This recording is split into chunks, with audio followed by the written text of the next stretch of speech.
Yan po ang aming buhay sa probinsya. Simple, masaya. Magtatanim. Ayan po ang bulaklak, magaganda.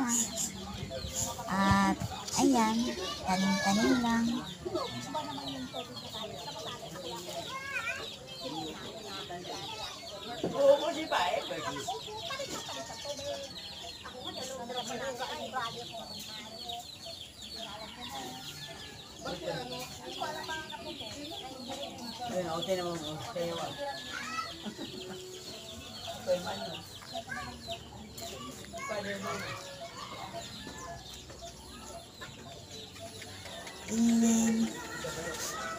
Ito po saging nga pala, oh.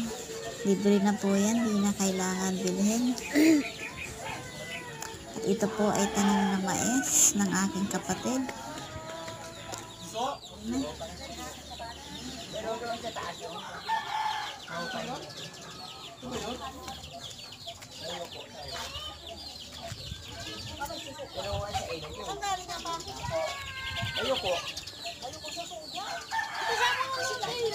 Sa aking YouTube channel. Bye-bye and thank you.